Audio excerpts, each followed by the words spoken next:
Okay.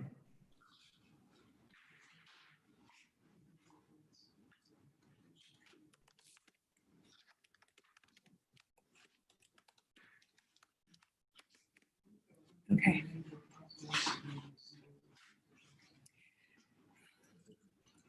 Good afternoon, and welcome to Business Day Digital Conversations. We're glad you could join us today. Today's webinar is part of a partnership with the NBA section on business law, employment, labor, and industrial committees collaboration. And today we will be focusing, as the theme suggests, on the relevance of trade unions in the future of work. In today's webinar, we'll be considering, would they still be relevant? What ways would they be relevant, and to whom will they be relevant? On today's panel, we have speakers who I am confident will do justice to today's theme. Honorable Justice Nelson Obwanya is with us, Mr. Wofai Roberts, Mr. Abdusor Olayiwola Salam, who will be joining us in a few minutes. Unfortunately, Mr. Chris Onyeka can't join us today, and he sends his apologies. The panel will be co-moderated by Mr. Okpeku and Mr. Folabi Kuti. During the webinar, there will be a Q&A session towards the end, and you can leave your questions in the Q&A chat box at the bottom of the screen. You can indicate which of the panelists you want to answer your question. During the session also, there will be 2 polls that will pop up on your screen. Please complete them. At this time, I will hand over to Mr. Okpeku to begin the session. Mr. Okpeku, over to you. Thank you ever so much, Onyinye. I must commend you. You do quite a good job of doing the introduction every time, and the effort that goes into the back room in making this a success is always something we appreciate, and we're quite grateful. Thank you. I'd like to thank everyone who's made it out here this afternoon. I'm very grateful to the panelists who are here today. My Lord Justice Obwanya, well, thank you for taking time out of your busy schedule to be with us today. Wofai, my fellow colleague in the Employment and Industrial Relations Committee, we're very grateful. Olayiwola, who will join us shortly, will be here. And my Vice Chairman, Folabi Kuti, who seems to be bopping in and out for some technical reasons. We're grateful that you're here. And for every member of the Employment and Industrial Relations Committee and the backroom staff of Business Day Legal Africa, we're very grateful. And so I'll say, once again, welcome to this series of digital dialogues. And in this particular edition, we'll be talking on an interesting aspect of the work relationship, which is the relevance of trade unionism in today's world of work. And as always, to put a context to this, I would give just to put it in perspective, a brief history of trade unionism in Nigeria. I think the first recorded workers' protestation actually happened in 1897. And that, in a way, led to the formation of the first trade union in 1912 called the Nigerian Civil Service Union. However, because there was no legislative or statutory backing for the formation of that union, it suffered a lot of intimidation and harassment by employers and government alike. But by 1938, the colonial government now promulgated the Trade Union Ordinance, which was the first piece of legislation that created a legal framework for trade unionism as we know it. Thankfully, today we have the Trade Unions Act and Trade Disputes Act and the Labor Act, which in a way regulate the activities of form the legal framework for unionism in Nigeria. So that era led to emergence of people like Pa Imodu, who is still known as the father of trade unionism in Nigeria. And even as of today, if you go to the Ministry of Labor in Lagos, you still see the hall and the school that was named after him in the premises there. That was in the 50s, 60s, and the 70s. But in the 80s and 90s, the unions also produced the likes of Lakim Olotim, Adams Oshomole, the former governor of Edo State, and Frank Kukuri, who then was the Secretary General of Pengasin. And I recall they were one of those who fought the Abacha junta to a standstill. And so over time, trade unionism in Nigeria has come to be known for their activism.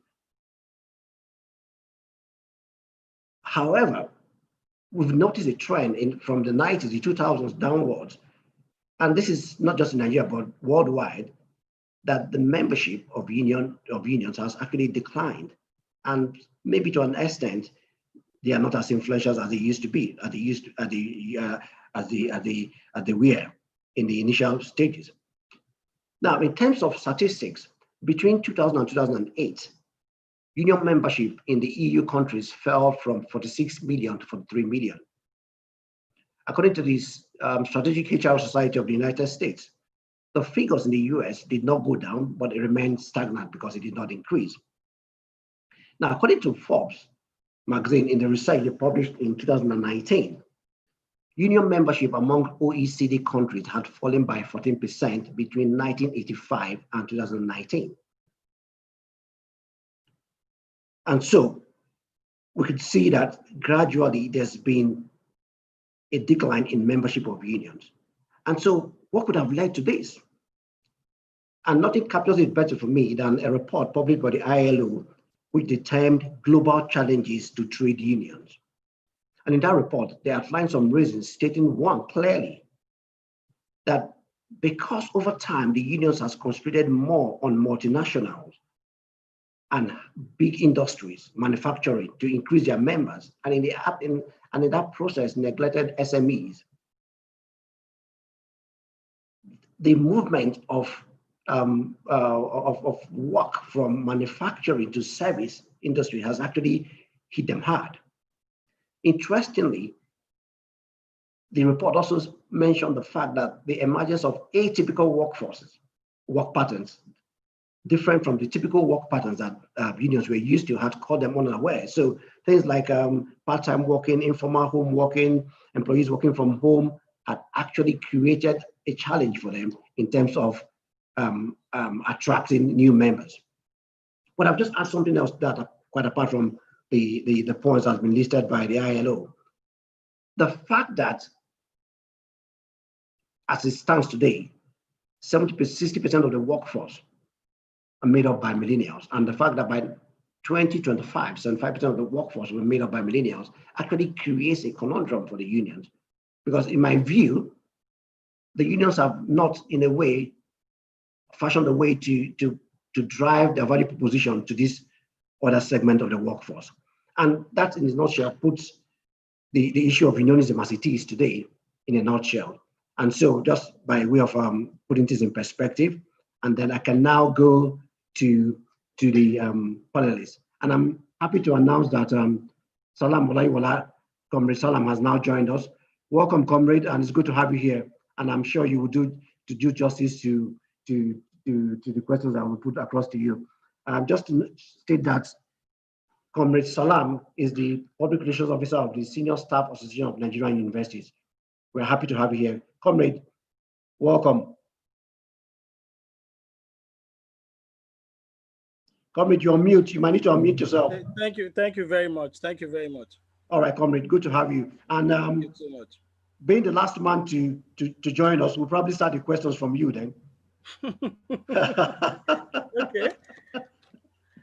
Right. So I'll just ask, no need to embellish this. I'm just going to ask. You are in the thick of things of SANU. You are the National PRO Officer of SANU, and you are in the thick of things. And it's interesting that you also work in the academic environment. So I would like to put this question to you.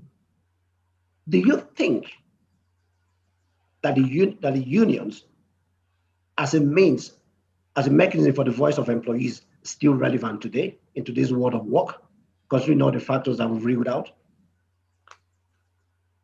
Okay, thank you very much, moderator. I apologize very sincerely for arriving late for this meeting. We actually just concluded our National Delegates Conference yesterday, where I was elected as National Vice President.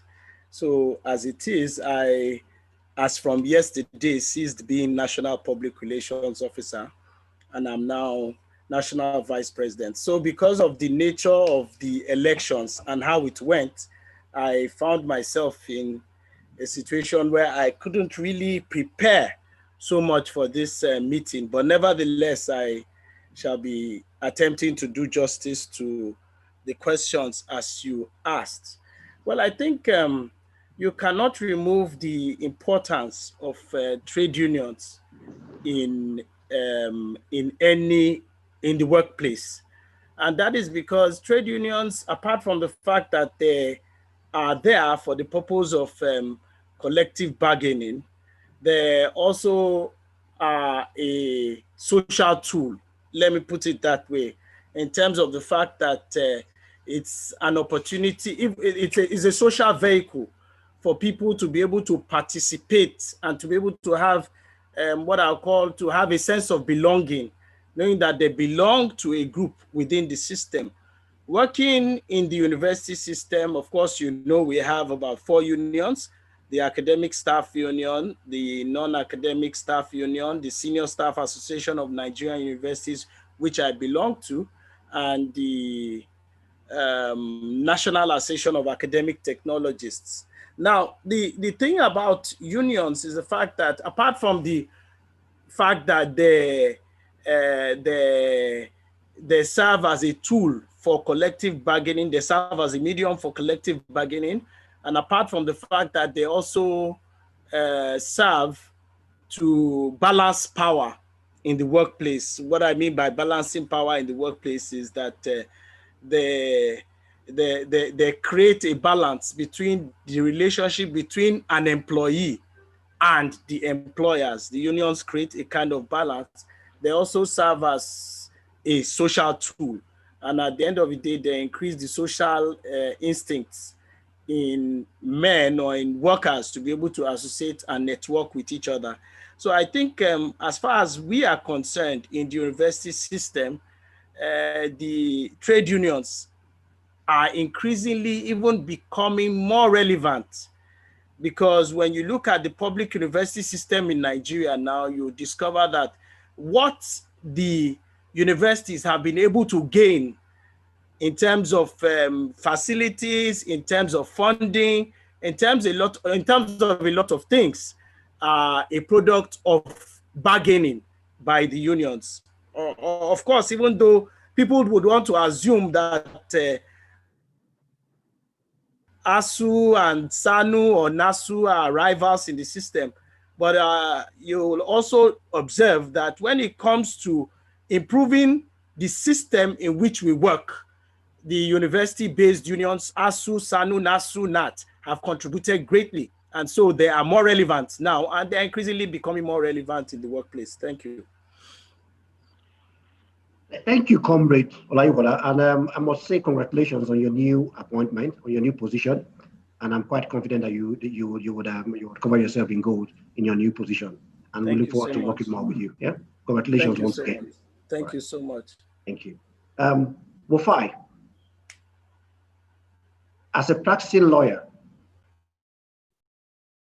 I would want you to also, give us your view on what you think about the relevancy of the trade unions in today's world of work as we know it.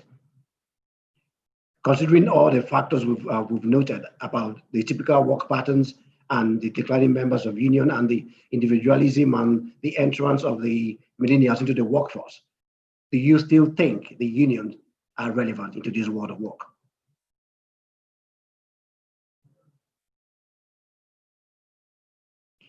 Wofai, you're on mute. You need to unmute yourself. Hello, can you hear me now? Yeah, we can hear you now. Oh, thank you very much. Thank you very much. I'd also like to congratulate Comrade Salam on your election.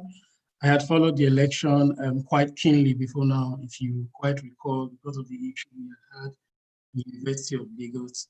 We had pushed very much for that to happen. We have been very instrumental in ensuring that there is peace. And having come off that, From a legal standpoint, I'd like to start by making reference to the preamble ILO's constitution. One of the first statements that the ILO constitution made is that the basis on which trade unions or the relevance of trade union is premised is the need to pursue peace globally whether in the international community or nationally. So that the basis on which that peace could be realized is to have a situation or a state where there is some sort of equilibrium in the treatment or in the relationship between workers and their employers. And I dare say that no society can thrive peacefully which does not treat its workers fairly. I would draw from that very recently. I like to always relate that. I like to very much relate incidences to things we ought to have done if they have been put in better perspective. Our constitution makes provision specifically for the rights of workers to combine and to pursue their personal interest. Again, the fact that workers have a right to unionize themselves does not necessarily profile or does not necessarily give relevance to the union itself. What makes a union relevant is the capacity of the union to ensure that it is able to meet the interests of its people. That's where I like to always say it.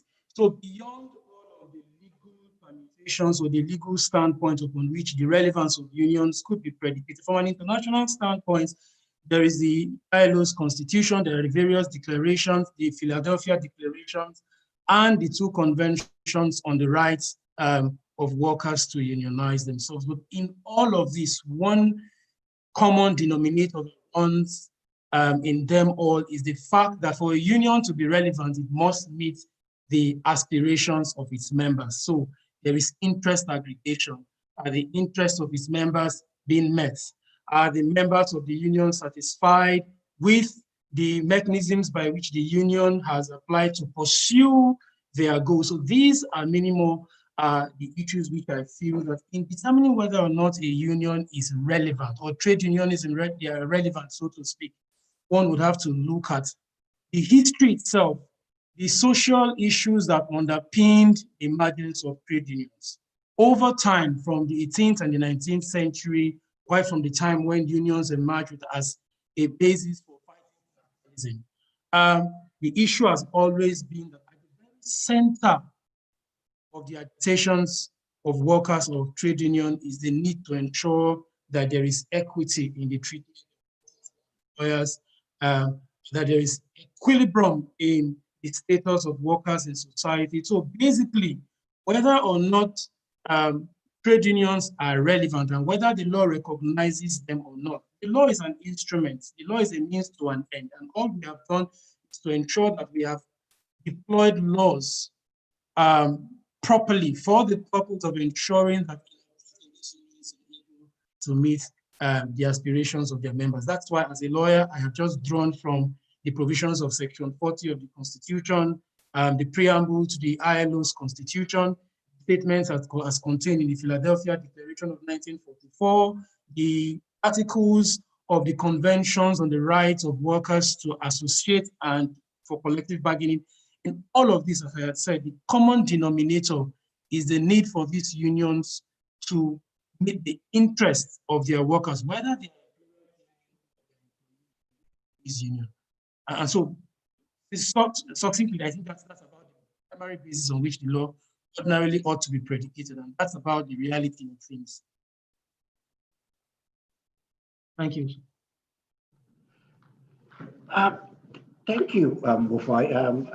And the point I take from your presentation and that of Olaiwola prior to yours is the fact that the true test of relevancy of any union or any association is if it's meeting the aspirations of its members. I will come back to two of you on that and as to how do we then measure or know that they've met the aspirations of their members. Wouldn't it be the case then that if membership is declining, it then means that they are not meeting the aspirations of their members. That could be something else to look at. So, Milord, over to you now. And I wouldn't want to ask you questions around relevance of the union because of your position before, it's then seen to be the view of the law or the position of the law. So I'll refrain from doing that. So what I would do is to ask you a burning question, which is also very close to the practice of industrial relations and trade unionism. Now, there's the freedom of association, and many a time the unions have taken this freedom as an open check. And so it's a case that there's been arguments by the union that anybody can join any union. And my question is it possible for someone who ordinarily should be in a union under Part A of the 3rd schedule of the Trade Unions Act to decide, based on the freedom of association, to join a union which is registered, which is recognized under Part B of the 3rd schedule of the Trade Unions Act? So my question is, can, using SANU, so if there was a junior staff association of university of Nigerian universities, can a member of the junior staff opt, based on the freedom of association, to join the senior staff association without necessarily being a senior staff? Thank you very much for that. I think you are just asking a legal question, which is very obvious from the concept of membership. If you are talking about somebody jumping the gun, leaving his own primary constituency to go to another one, the answer is very simple, that the person ought not to join the union because the person is not qualified by the threshold of being a member qualification. If, for instance, you're supposed to belong to NLC, you go to join TUC in the name of freedom of association. The right of freedom of association is also not an absolute right. It still has some checks and procedures to belong. Otherwise, you'll be prostituting around organizations and unions. So I don't think that is what the law envisaged by trying to unionize. And if you look at it very well, you would have seen clearly that the Trade Unions Act, Amendment Act, has provisions recognizing who, what organization that should be registered and why you must register. Because if you don't register, you cannot be a trade union. So if a union is registered, then all the people that are supposed to belong to that union group are the ones that are supposed to belong. Those who are not supposed to belong should not belong. And if they belong there in the name of freedom of association, I can tell you clearly that it's doubtful whether their membership is actually genuine or valid. So because the law itself had classified unionism, so it is not even everybody that can say, okay, because we have freedom of association, we can just form a union overnight. Because this is a union, for it to become a recognized union, it must be registered by the Register of Trade Union. Yeah. And we have a couple of cases where people form their own small or parallel union. And some even go as far as registering the organizations at the Corporate Affairs Commission. And by registration of that organization at the Corporate Association, they purport it to be trade union. And we always tell them, yeah, when they come to our court, that they are not trade union by all intents and purposes, because the provision of Trade Union Amendment Act is very clear. Section 11 and 13, very clear about how to become a registered trade union. So the freedom of association is not an absolute right for the purpose of joining or forming any union. Again, the real problem there is that where a union is already formed and registered within a particular area of trade or a sector, it even becomes difficult for another organization to spring up officially within that same sector. So where lies the right of freedom of association, where you cannot freely say, okay, let us form a parallel union? That is why most of the parallel unions have not really thrived, because of difficulty in getting registration. Because for you to become a valid union, you must have been registered by the trade union register. And if a union is already registered within that sector, you have no option than to just go and belong to that union. And that is why you see a lot of cases springing up on intra-union disputes. Intra-union disputes has become as hostile as even APC and PDP national elections. So you see that they are so much involved in intrigues because they have small camps within them for simple reason that they could not just go and form their own separate union within that industry. And that is like, can there be, I will throw that question to you, say, if can like ask another union formally really come up from ASU and the universities? That is a question that has not been answered because the law is glaring at the faces of those who say they will form one union or they form another one in a sector, an area where a union, an official union has been formed. And a good number of official unions you can see that are already listed in the schedule of the law that cover different areas of the sectors of the industry. So how can one come up with a new union? And if that is so difficult to have a union of your choice at that point, how do you go into a union where you don't belong? Again, it's in the name of freedom of association. So to me, it is difficult for one to just wake up one morning and say, I want to join ASU, where you are not a lecturer in the university. Are you getting it? Yeah. Will the university, will the ASU even welcome you? That is the question. What is the constitution of the union? Does it not provide for membership and qualification for membership? Because every association must have those basic elements. Yep. Are you getting Yep. it? Who should be a member? Are you getting it? Mm. And then who collects the check-off dues, which is also a constitutional, I mean, now let me not put it there, a statutory right of trade union. If you are in the university system and supposed to belong to junior staff, like you said, and then went to ASU or senior staff association to belong, will the two unions collect their check-off dues? Who should be the rightful one that collects their check-off dues from the university account?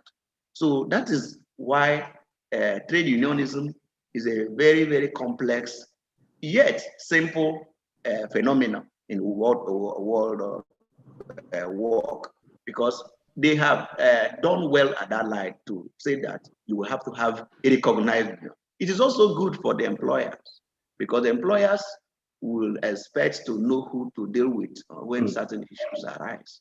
Are you getting it? Yep. So if it's an amorphous group that people spring up individually, it will not be good for collective bargaining, even for stability of workplace.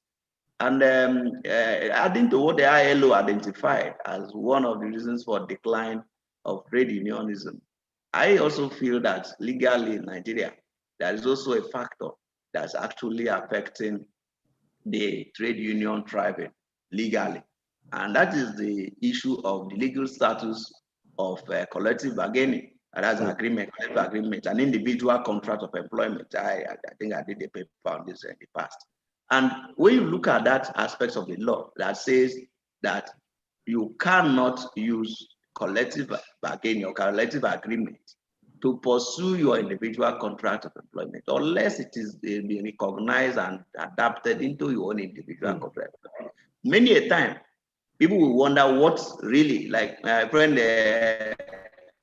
Robert says, well, pursuing their interest. How will that interest be pursued when a union gets a position and then you cannot make use of that position for your own personal purposes unless that same agreement has been reduced or recognized as part and forming part of your own contract? So that is why the issue of the legal status of collective bargaining, collective agreements, and individual contract of agreement has not been resolved.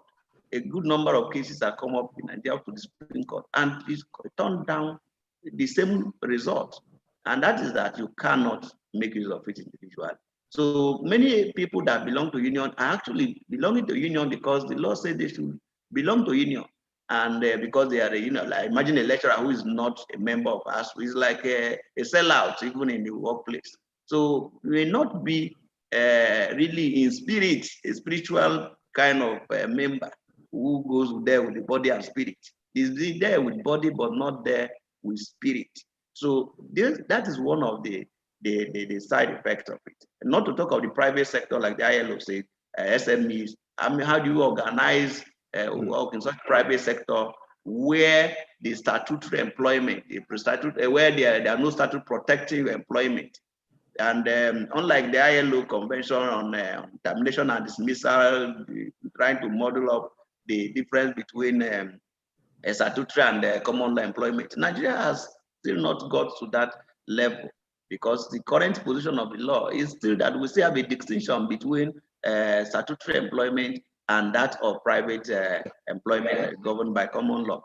To that effect, the union, those who are into the group of who can hire and fire are getting problems, because if they unionize too much, yes, I agree that there is always this issue that will not be victimized on account of union activities. But what happens with a fallout? You know, Nigerians are very smart about it. They leave the issue of union. They will say it's not because of union that we have been victimized, and then come back with another issue, and query on another issue, and still get you out. So it's continuously a battle between the union and the individual workers. If you look at the issue of intra-union disputes, you see that they are not even cohesive in their own approach to unions, and that discourages a lot of members and people who aspire to join unions. So that could also account for decline in trade union membership, as really discovered by ILO. But that does not really change the scenario of the play out of the new normal, which I'm sure we'll get into for that discussion on it, as to how the trade unionism can thrive in the new normal of the workplace. Thank you. Thank you very much, my lord. There's a whole lot in that, and I think you have somewhat covered the second part of the question, which I hadn't even asked you. So I'm very grateful for that. And you've based on the doctrine of covering the field, you've actually covered the second question I was going to ask you. So, Comrade Olaiwola, I will come back to you now. There's this perception, rightly or wrongly, that unions are only interested in check-up dues, and that to a very large extent, the interest of their members is secondary to the provision of check-up dues, to the collection of check-up dues.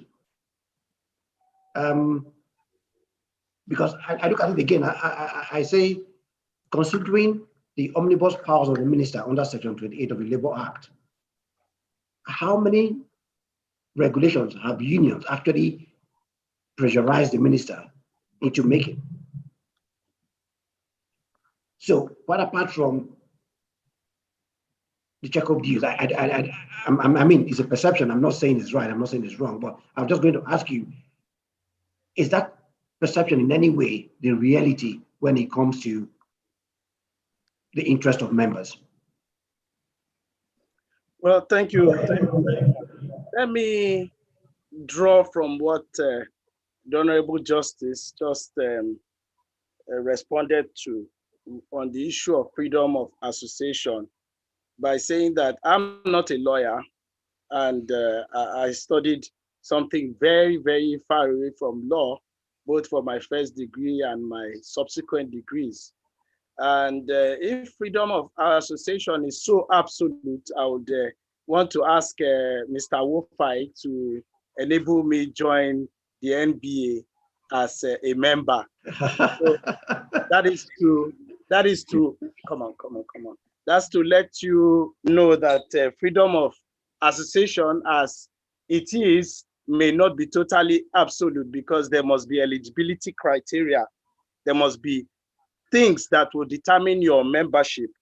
And some people, yes, just like the Honorable Justice said, because you want to form a union, you don't register with the Registrar of Trade Unions as required by law. And then you now go to the Corporate Affairs Commission as if a trade union is the same thing as a company somewhere. I think those are part of the challenges. But for me, I think that having a new union where one exists, in most cases, is a function of many reasons. And that is the fact that, first and foremost, for me, is the inability of many unions to be able to have good conflict resolution mechanisms, because their inability to have good conflict resolution mechanisms is what actually encourages unions springing up in an organization where one already exists. And in most of the times, you will find out that maybe after a long time, they have set up a union, then all of a sudden they withdraw, and then they re-merge back into where they were, the original fold where they were. And I'll give an example of the NLC failed elections, or the NLC elections of 2015, where at the end of the day, on account of their inability to resolve the matters peacefully or amicably, a ULC led by Joe Ajero sprang up. But until about 3-4 months ago, they now had to re-merge again. And the implications of that is that you just create ad hoc unions, and then which are not sustainable and not really durable. So I think where the challenge lies is for existing unions to be able to improve on their democratic tenets, and to also be able to improve on their conflict resolution mechanisms, so that at the end of the day, the tendency for proliferation of unions, or for unions agitating where unions already exist, will not arise. Having said that, your question, sir, I don't know. Please take it again. Sorry. Okay, that's fine. My question is this. I said wrongly or rightly. Okay, on check-off dues. Yes. On check-off dues. Well, I think it's a matter of perception. And I think it's a function of where we find ourselves as workers. Because for us as unionists, our own belief is that for you to be able to sow, for you to be able to reap, you must sow. And for you to be able to gain, you must have put something on the ground. You do not, the essence of check-off dues, because of course, naturally, and that would actually exist in an environment where the trade union is not really relevant, or where the impact of the trade union is not really felt. But where the impact of a trade union is relevant, and they know that the purpose for which the trade union exists in that environment is being served, I can assure you that the problem, or the perception that, oh, unions exist only to collect check-off dues, would not really be very, very high. But I think where the challenge lies is where trade unions do not have strong collective bargaining mechanisms, where they cannot be able to have impact on their membership. Then definitely the perception with respect to, oh, unions exist only for check-off dues will arise. So I think that's really it. Thank you, comrade. Interesting point you make there, and I'll come back to you and Wafai on that issue. Wafai, this is for you. So we're in a new world of work. With the emergence of AI, artificial intelligence, robotics, and other concepts like home working, telecommuting, remote working, telework, do you think that there's a need for unions to change their approach as to how they manage trade disputes?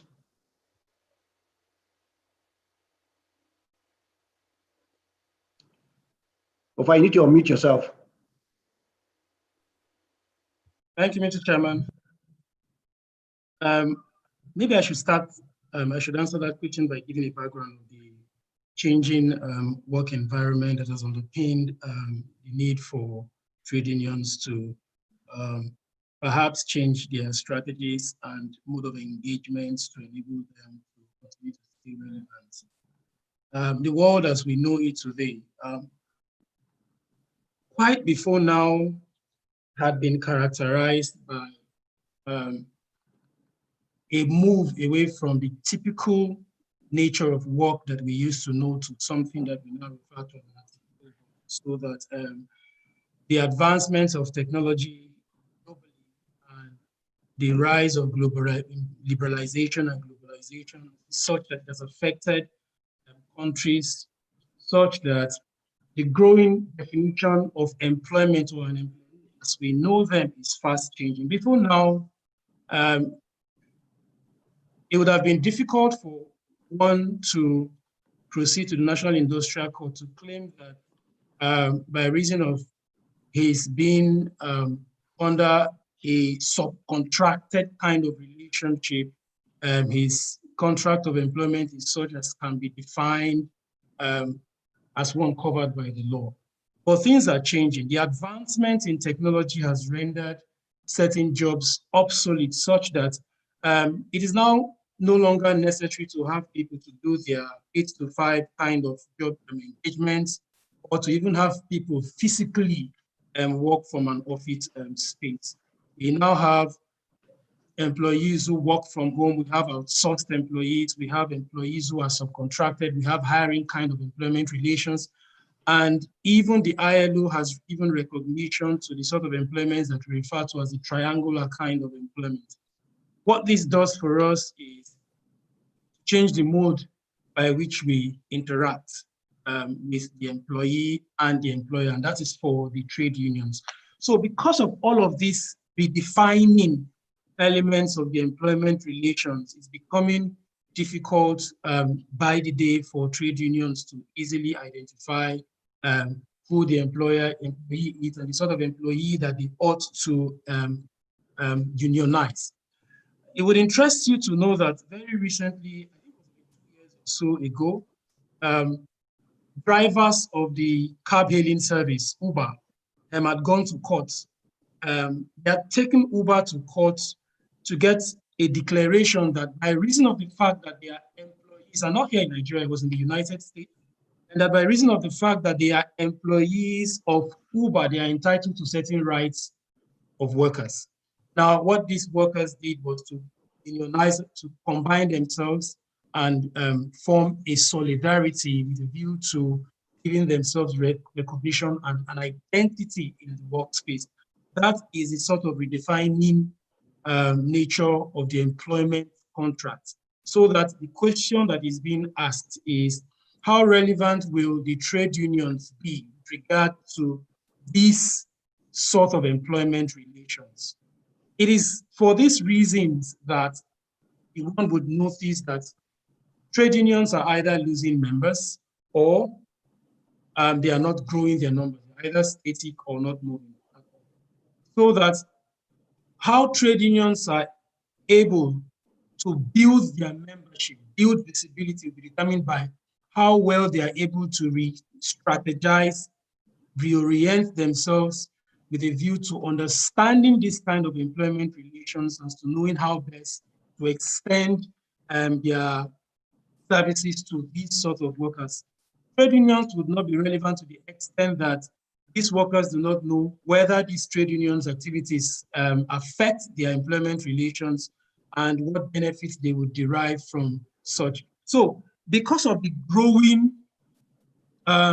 nature or the expanding nature of relations, trade unions are having to find themselves in a situation where they would need to grow, they would need to advance in order to cover this kind of employment. I know that currently, in a number of European nations, some trade unions are beginning to develop capacity for unionizing their members online.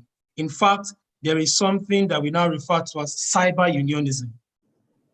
So the trade unions that would stay relevant and continue to advance the cause of workers or to continue to operate as platforms for ventilating or articulating the interests of workers to employees, governments, will be determined by how well these trade unions are able to deploy online facilities or the internet, as it were, platform to advance the cause of their members. We have seen where some cyber associations, I will probably not relate this to, some cyber associations. One of such examples is the Electronic Frontier Foundation, which was led and I think it emerged sometime in 2004 and was led by a certain American by the name John Perry Barlow.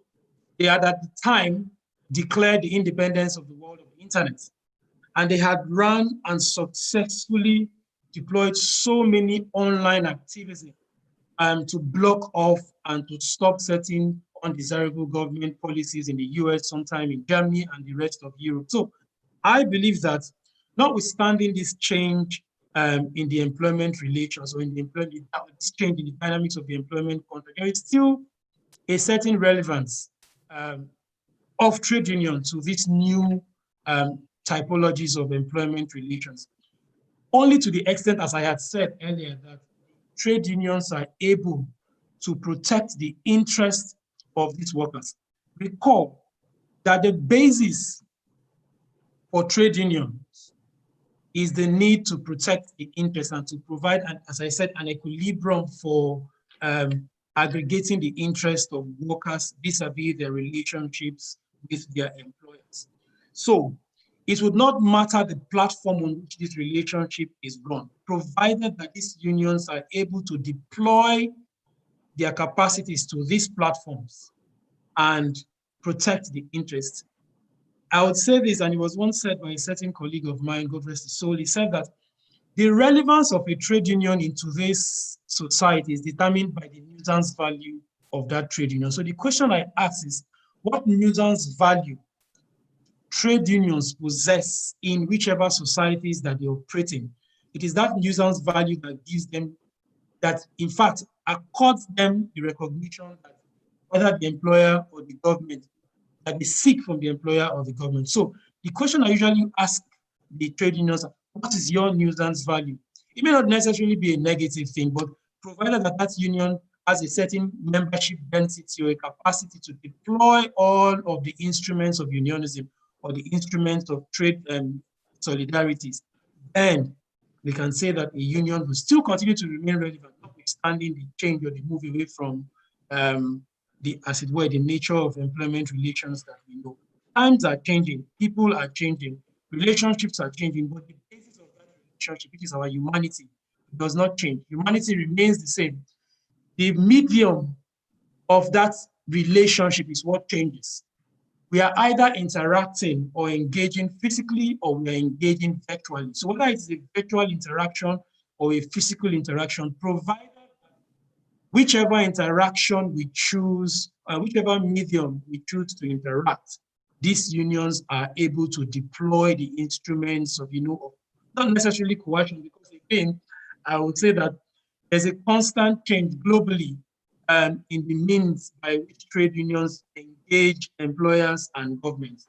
In this part of the world, we are recognized, or in this part of the world, trade unions are known to deploy, or trade unions are known to be more confrontational in their relationships, such that we have confrontational unionism.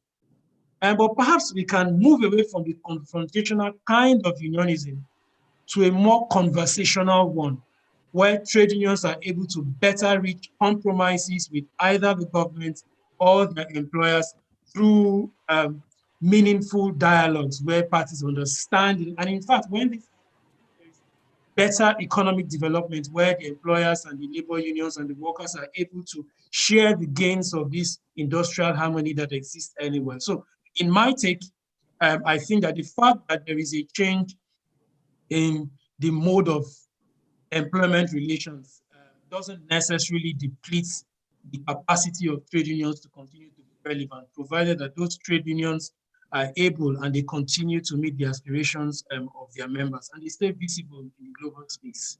So that is it. Thank you ever so much, Rufai, for your views on that. And quite interesting point you make there.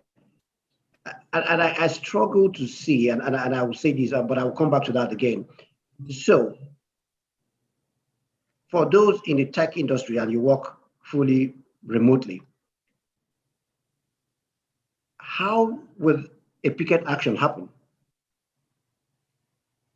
And it's just something I just thought about. How will picketing happen? Do you want a response to that? No. Just I'll come back to you on that. I'll come back to you on okay. that. So let me quickly go to Milord because we're running out of time.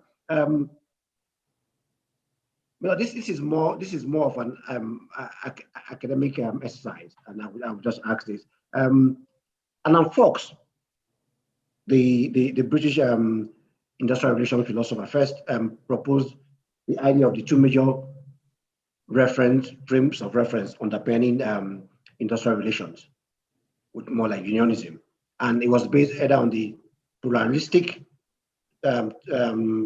reference framework or the unitaristic reference framework. But by 1974, in his book Beyond Contract, he added a third, which was radicalism. When you look at unionism in Nigeria, does any of the unions, how would I put it, remind you of any of these terms of reference? Is there any philosophical underpinning trade unionism in Nigeria?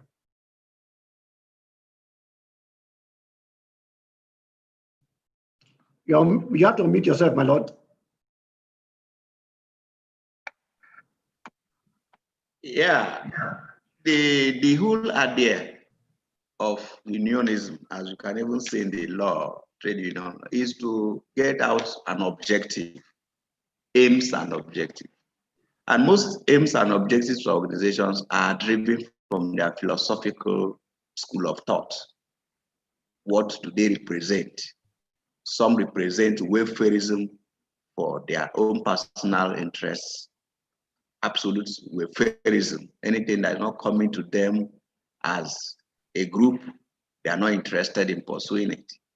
You will see such union philosophy in this Nigeria. There are others who believe in societal reforms to intervene in social issues. And in that case, if there is a problem affecting the generality of the people, they take it as part of their own mandate to intervene in that social issue so that they carry along the entire populace to protest, if that is the way.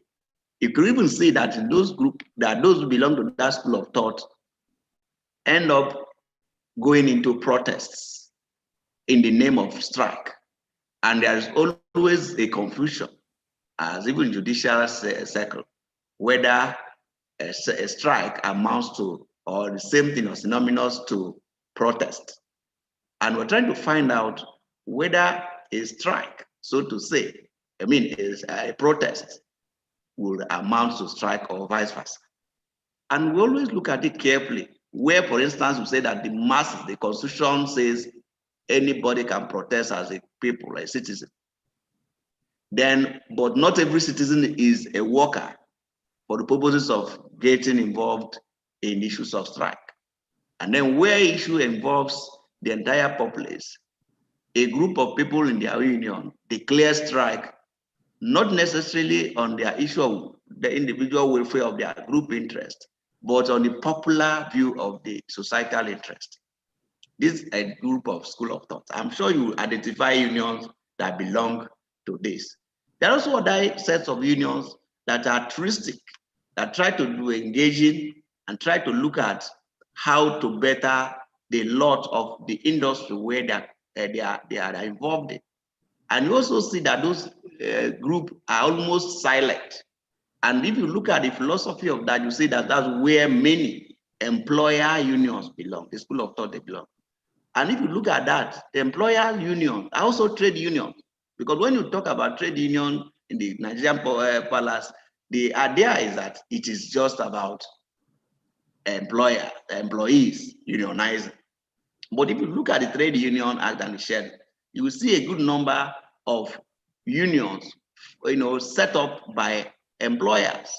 They also have NECA, so employer consultative something. So they are all pursuing altruistic because they want to contribute to the economy genuinely. You never see them call strike or join protest. You never see them come up with radicalism. They are just there unionizing for the purpose of pursuing their businesses unhindered, even by government or by the workers they have employed in the name of union.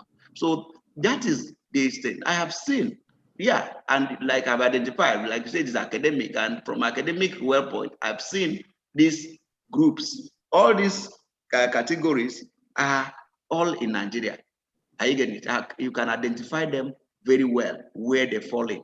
The school of thought they belong, driven by their aims and objectives, which is found on the philosophical foundation of their founding members. So they believe that this is what they want to pursue.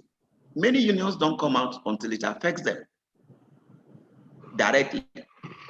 Some come to take over any issue that is involved in the entire society. There's maybe price increase of fuel and all that. You all know that all Nigerians will see all those things. But we have to underpin them according to their categorical foundation in their philosophical orientation.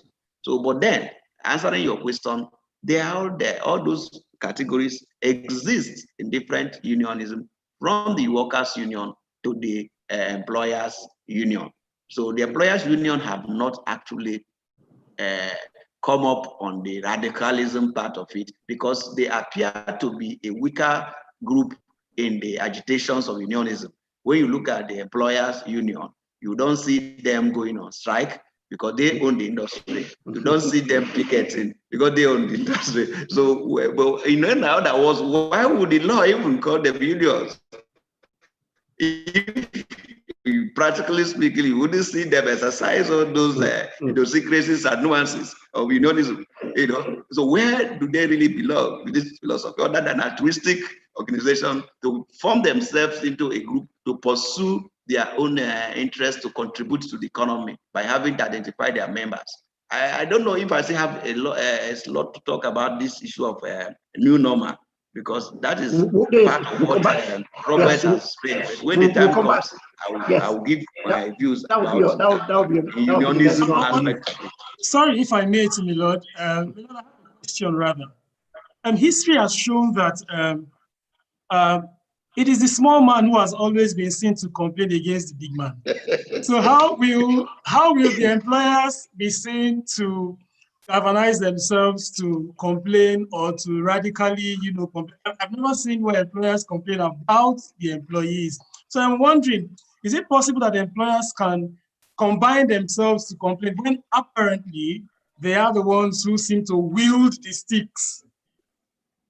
But they are unions, you understand? Indeed, they are unions, and we're talking about unionism and the philosophy of unionism. Yeah. So that's why I draw attention to that aspect, to see that this is where a group of unions, and then this is academic too, you know that. So you have to look at it to see the philosophical foundation of unionism, and whether a group of people who are now called union actually undertake union in practice. Are you getting it? Okay, that's fine. So so we'll just go through this last range of questions. So starting with you, Comrade.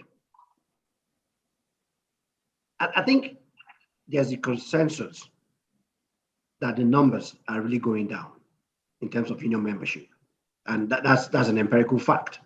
So my question to you, Comrade, is what can the unions do? Not just your union, but the unions generally. What can they do to change this narrative? What can they do differently from what they are doing now to increase the number of members? What can they do to sustain the increase if they do get those increases?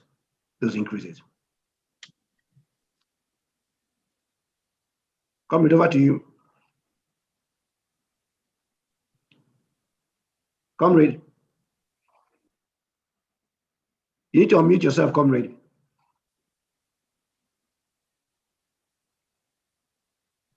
We can't seem to hear you, Comrade. So, can you hear me now? Yeah, I can hear you now. Okay, thank you very much. Thank you very much.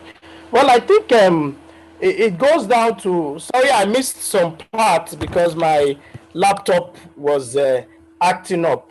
Okay. But I think I'll just, so I missed some part of the deliberations, but going straight to the question in terms of what can unions do to be able to sustain themselves, I think first and foremost is the fact that just like I tried to infer some minutes ago, and that has to do with the fact that when there's apathy in the membership of unions is a function of how they perceive those unions.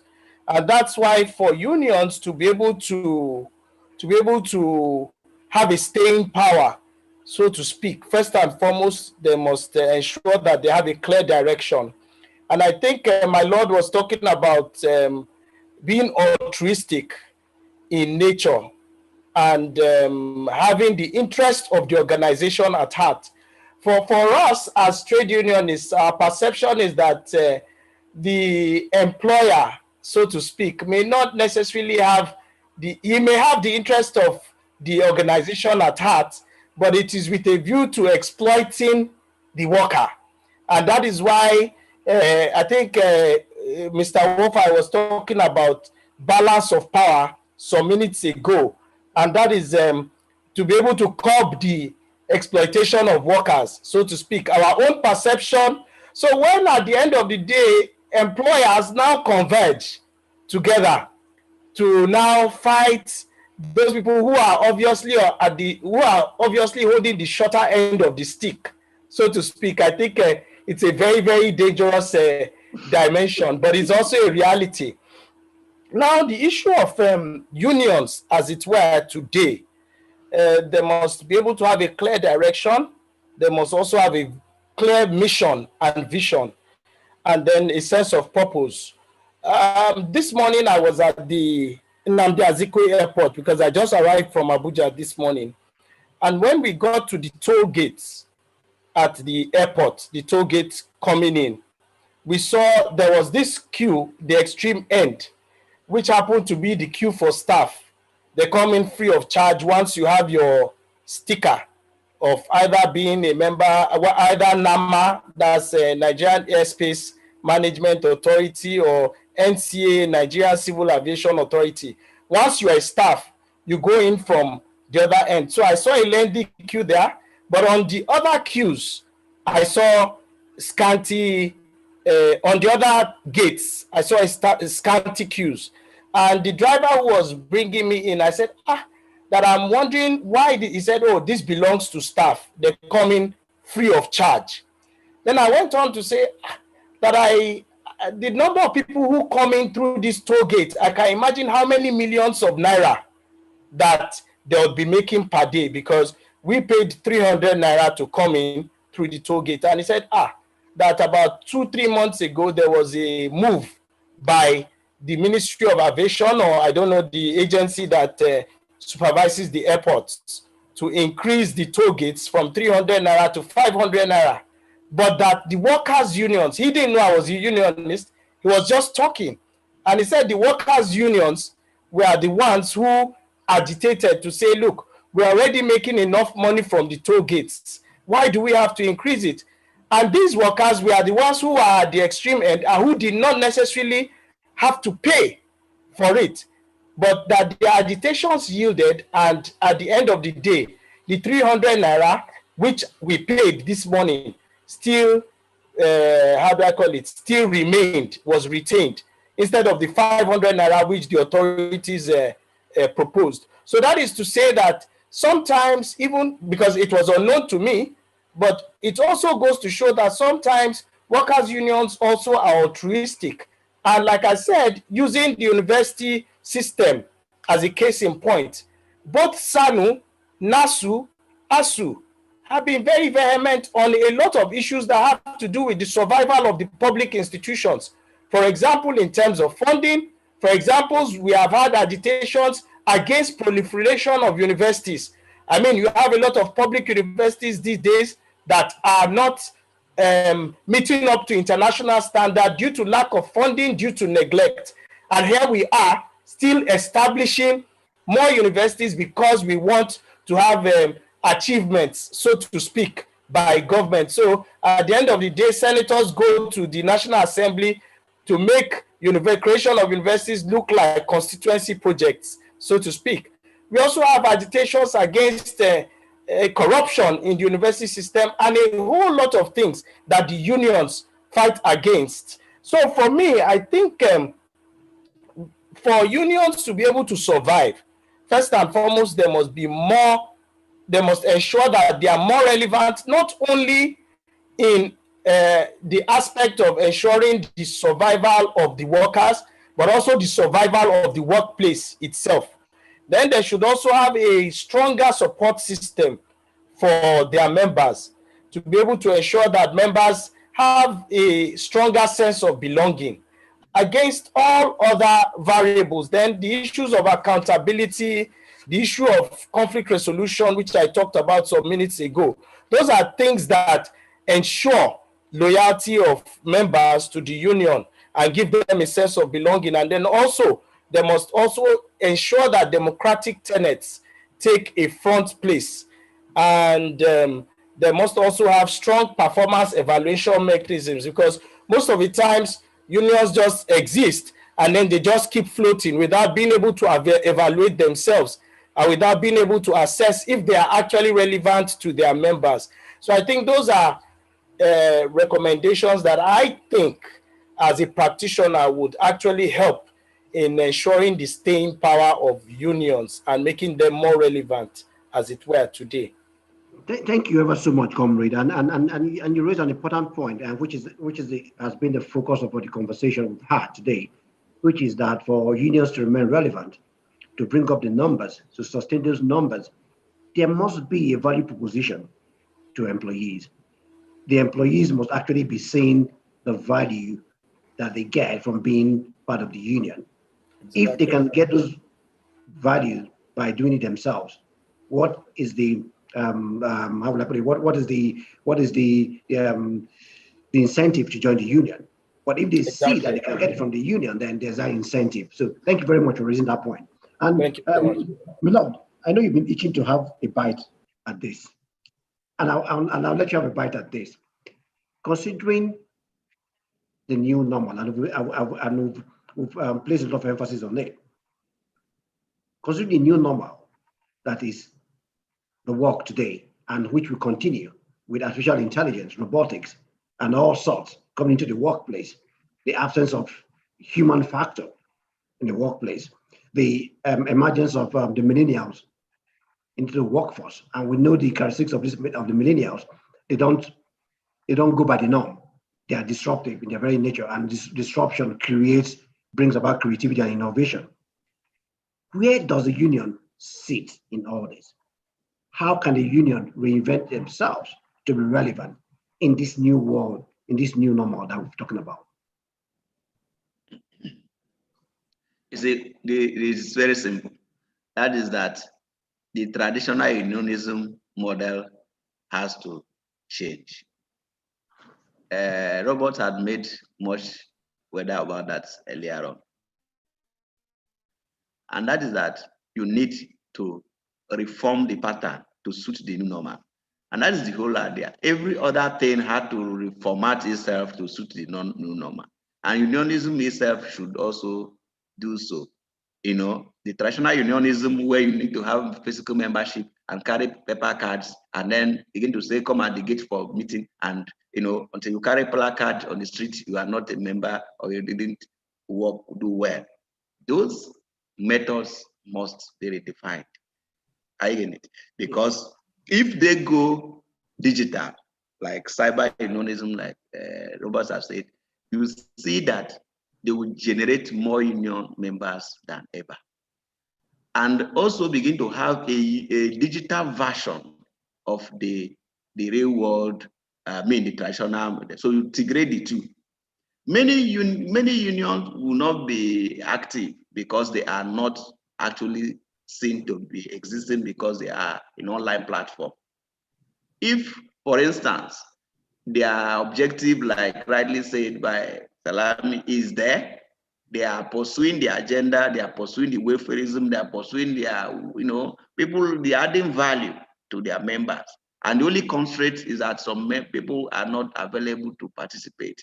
Then, why not have an online version? How many of these unions are even online?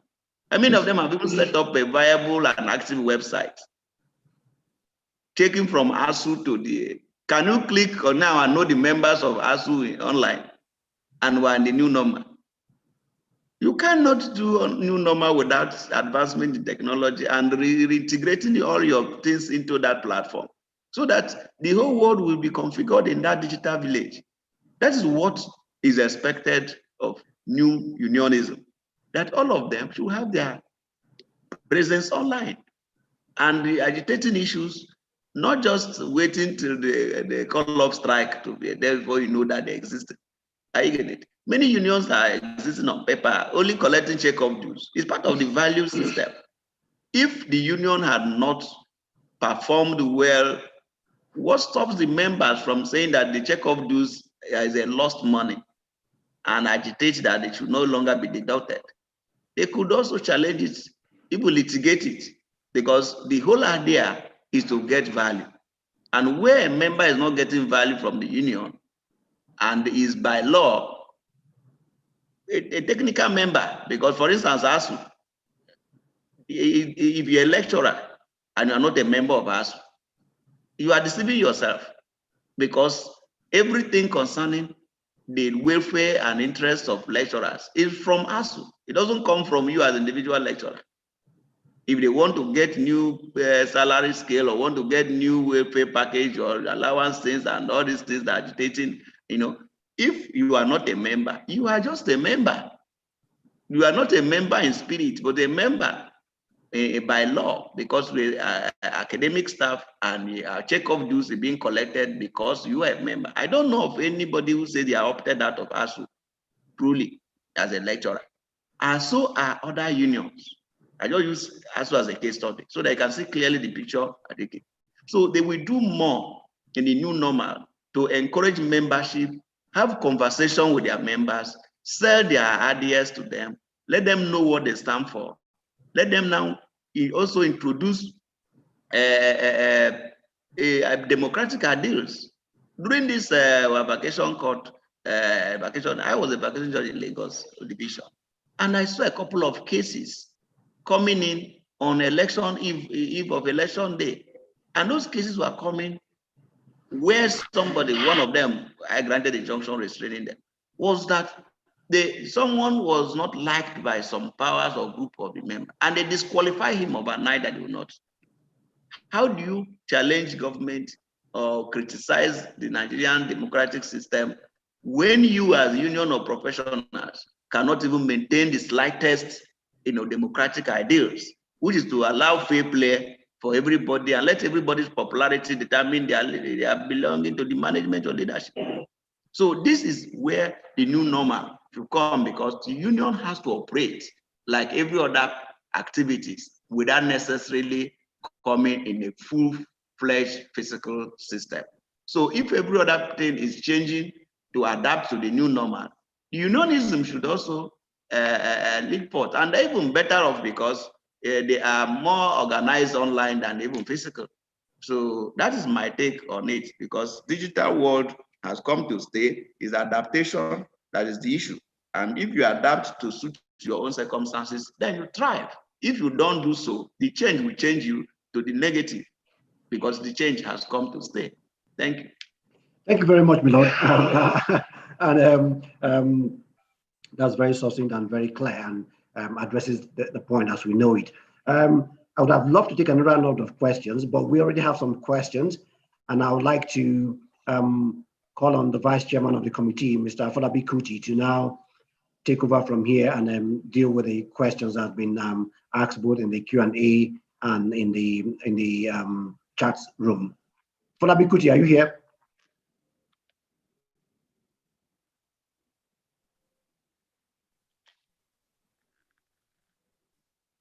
Afolabi, we can't hear you. You might need to unmute yourself.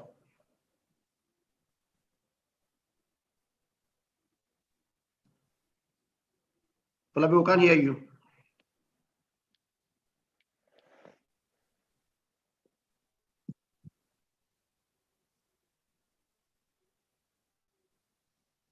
Afolabi, we can't hear you. Hello, Afolabi.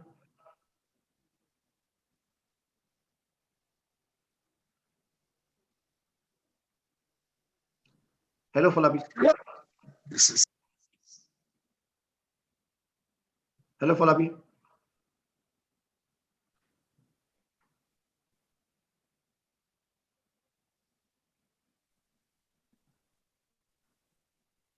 I think we've lost Folabi there. Okay, he's back on. Folabi, we can't hear you.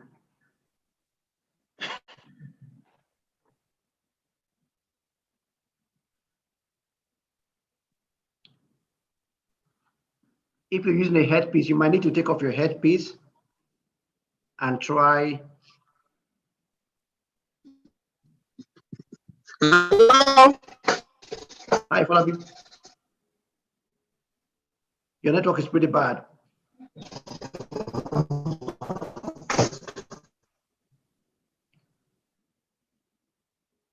Okay, while we wait for Folabi, perhaps I will just one of the first questions here, and I will throw this to you. I'll throw this to you, comrade. The question goes: do trade unions have code of ethics? And if they do, how come during the process of redundancy, the ESCOs usually would negotiate for themselves to make them exempt from redundancy? Okay, thank you very much. Well, the principal aim of a trade union is to seek the welfare and well-being of its members and to regulate their terms of employment at the workplace. And ultimately, they share with the management of that organization the responsibility of good industrial relations. And this undertakings or this objective of ensuring good industrial relations can only be realized if the environment in which the employees work prospers. So the issue of code of ethics, unions have code of ethics, and the code of ethics define, have a scope, financial matters, issues of racketeering, issue of conflict of interest, because you must be able to know where your personal interests and that of the union, where they clash, and know how to balance them. Let me put it that way. Then we also have issue of poaching of members. We have issues of elections. There's a whole gamut of code of conduct or code of ethics and their penalties for breaches. All unions in their constitutions have different codes of conduct and code of ethics, and they also have penalties. So they exist. But how disciplined, at the end of the day, it boils down to the level of discipline within the union.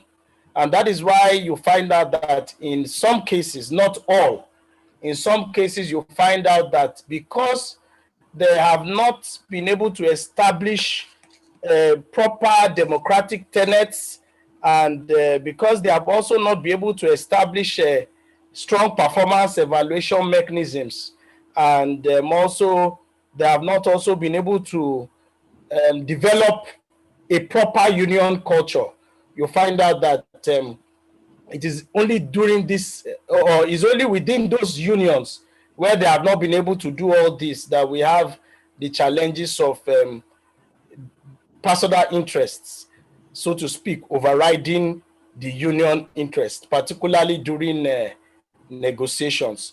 But they exist in all unions.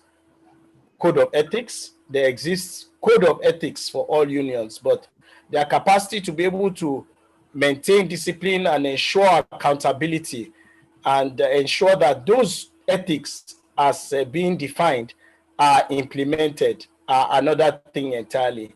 But we have quite a number of unions, including SANU, who have been able to, at least to a very large extent. Of course, we are still a growing union, and we cannot say we have gotten it totally right. And just like my Lord said, sometimes it becomes ironic when unions who are supposed to be the conscience of a workplace, not necessarily the conscience of society, because we also have civil society groups that have similar roles, who ordinarily should be able to have strong sense of discipline in terms of their elections, in terms of democratic tenets, in terms of capacity to be able to accept differences in opinion and encourage participation. You find out that in many unions, these are not lacking. I mean, these are lacking. And where these attributes are lacking, you'll find out that there'll be challenges. So I think that's the major challenge we have had, where you see personal interests of union leaders overriding group interests. Thank you very much, Comrade, for that. And I take the point you make that all unions have code of ethics, which covers issues around conflict of interest, and it depends on the discipline of the union for that to happen. So we take that on board. And Milord, this is for you. This other question talks about, in the Labor Act, there's what is called projection of management.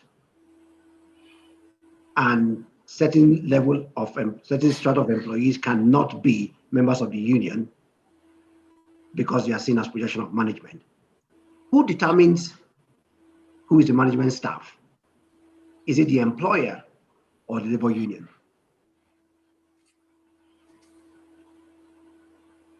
Well, that issue is a question of fact and depends on the circumstances. That's the first and clearer answer before going into further details. Meaning that the law itself, as you have rightly said, did not foreclose or did not directly classify anybody. It said projection. That means your position. You can be management today, the next tomorrow you are not. Many people are acting positions, and while you are acting, because they will have disputes like that, while someone that was acting, at the point he was acting, he has become management. And therefore is also a member of the union. They say you should relinquish your membership for the union almost at election time when he was interested in election, because you are now projected under this clause of the Labor Act that you are management. Therefore, you cannot be a management and be a member of the union. But look at the simple answer. The simple answer is that this person is not a permanent management. There are people who are by virtue of office already management. So there's no one formula to determining it.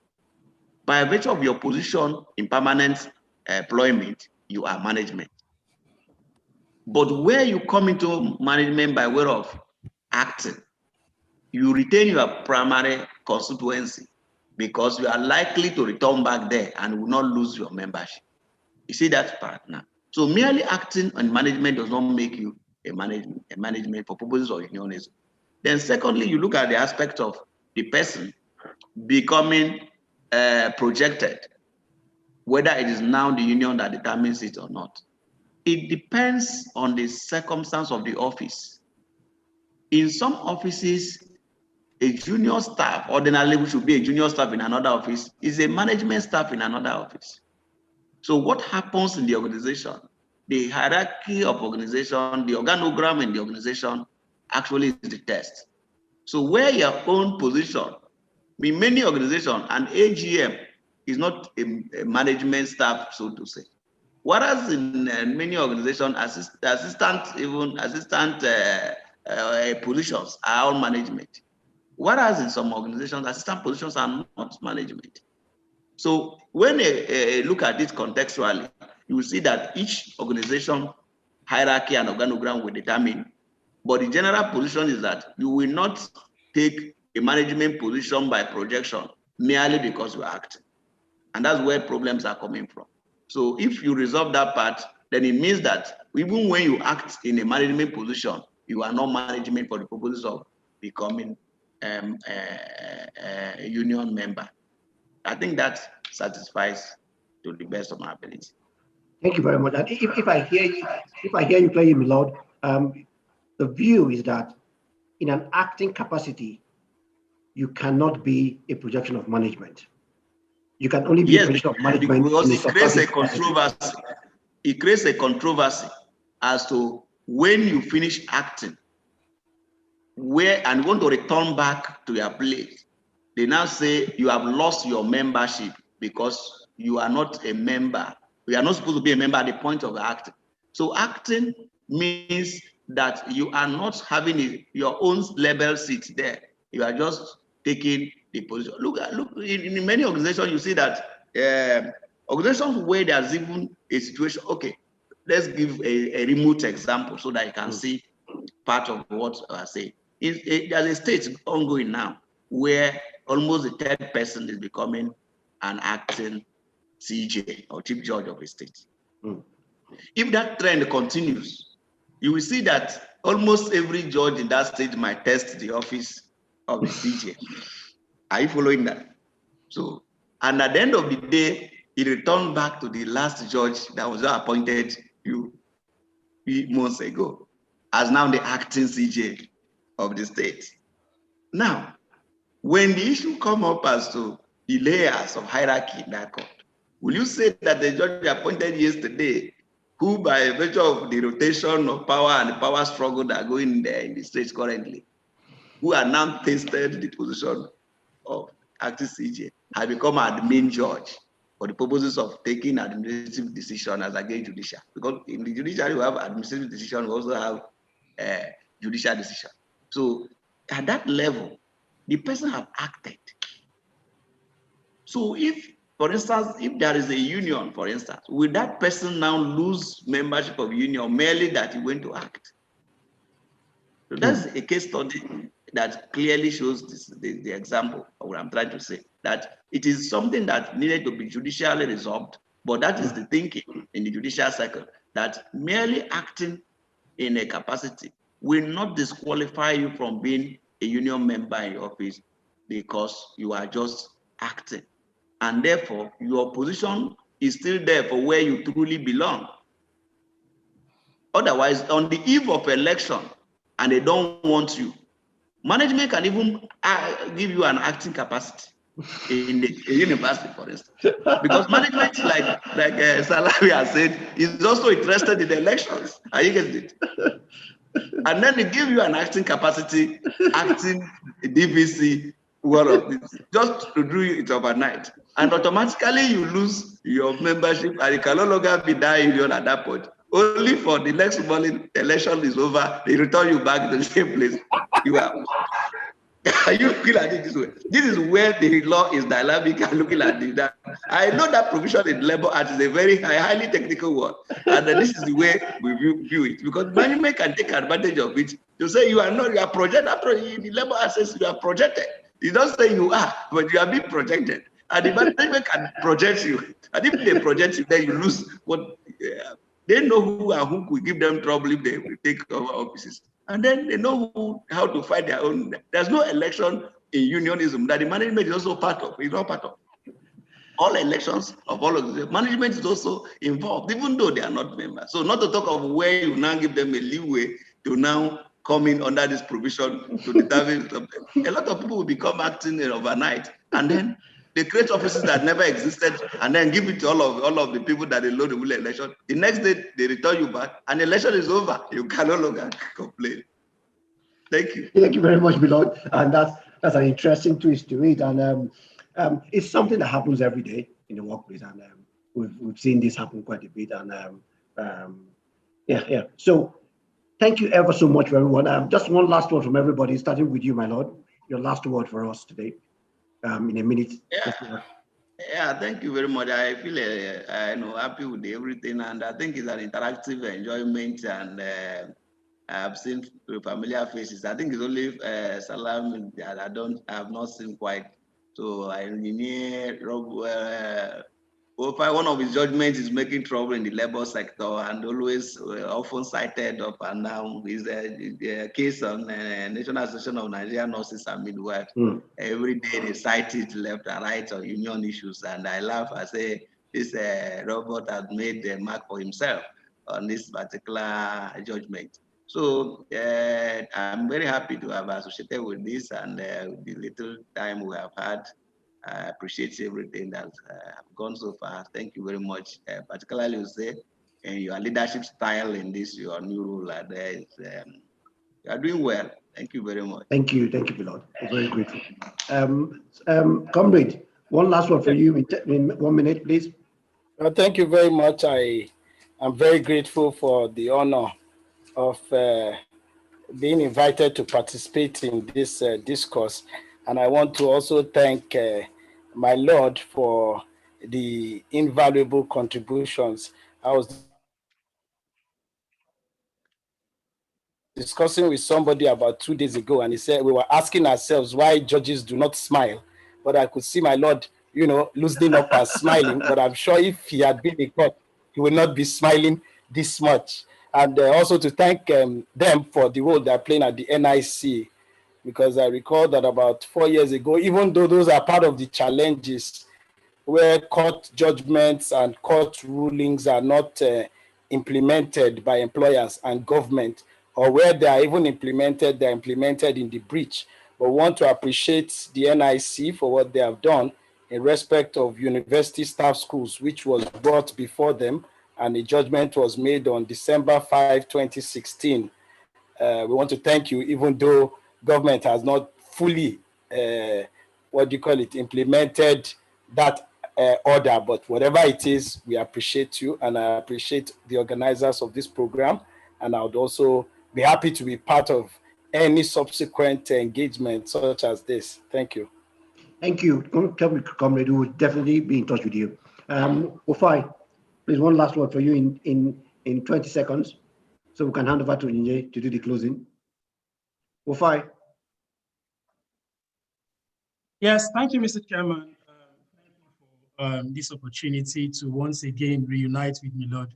Milord did not remember that not so long ago, we were both comrades as union members in the NBA at the time when he served as the vice chairman of the NBA. We had worked together before he decided to abandon us.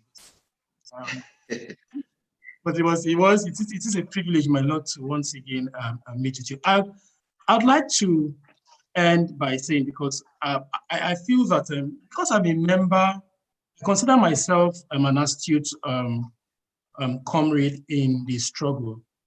And I know that notwithstanding the wind of change that is sweeping through the labor industry in Nigeria, I still believe that the unions, they have a lot of roles to be provided, and they can adapt, as Milord had said, to continue to stay relevant. And for me, 3 issues are key to enable them to do this. I think that they may have to do an inspection and answer the various questions. And the questions: what are the traditional roles that they have played before now? And what are the changes that are beginning to be wrought in the entire industry by reason of all the dynamic issues that we have had from the advent of robotics, AIs, COVID-19 changes and the likes? And how will these unions respond in terms of new approach and strategies for staying relevant? Gone are the days when the primary role of trade is solely to provide a platform for articulating the interests of members. Trade unions should begin to see themselves as service providers to their members. In this regard, I had asked questions numerously and I had not gotten answers from any of the unions. Do unions have an instrument for ensuring that whilst some of their members suffer loss of jobs by reason of for any reason whatsoever, that they continue to stay relevant to these members and they render their service to them? In other words, I'm simply saying, is there an insurance platform for ensuring job security for the members of the union? Because the practice currently is, once a member is only a member of a union because they are in work or they are in a particular job-related position. So what happens if these members lose their job? They also must they lose their membership of trade unions because they have done so? This is the services, these are the services that unions all over the world are beginning. I think that in order for unions in this climate to stay relevant, we must look at these issues and consider re-strategizing for the purpose of better protecting the security of workers in their workplace. I thank you, Mr. Chairman. So I thank this day for the platform. I hope that we have better conversation platforms where we drive these conversations and to change things in the industry. Thank you. Thank you, Wofai. Thank you very much for your contribution as well. Onyinye, over to you, please, for the wrap-ups, please. Thank you very much, Mr. Okpeku. Wow, this session was quite insightful. I particularly enjoyed the idea of trade unions as service providers that Mr. Robert just mentioned. And in fact, earlier in the session, I had a question that I think was addressed by Mr. Abdusor Salam, who mentioned that conflicts within the trade unions is one of the biggest issues why people break out and form their own trade unions, which is something that I didn't know before. And my Lord raised a very interesting concept, a question that I think I'm going to dabble into in the future, wondering whether or not protests are strikes and whether strikes are protests, which is very interesting in the season we find ourselves in. From the poll results, we have that 78% of the respondents approve of trade unions, but 89% of them do not belong to any. This might be because half of them do not find trade unions beneficial, and nearly half of the respondents believe that the influence of the government is the biggest deterrent to the effectiveness of the Our panelists have illuminated several intricacies of how trade unions function, and I trust that this will inform the decisions of the attendees going forward. I extend a hearty thank you to our panelists for their time and for the attentive answers to the questions. Thank you to all our attendees. You can rewatch this video on the Business Day YouTube page. This series holds monthly, and we hope to see you at the next one. Once again, thank you all and have a good evening. Thank you. Thank you very much, Onyinye. Thank you. Thank you so much. Massive thank you to the backroom staff of Business Day for putting this all together. We could never have done this without you guys. Thank you. Thank you. So, are we still live? We are. The attendees are signing up right now. Yes.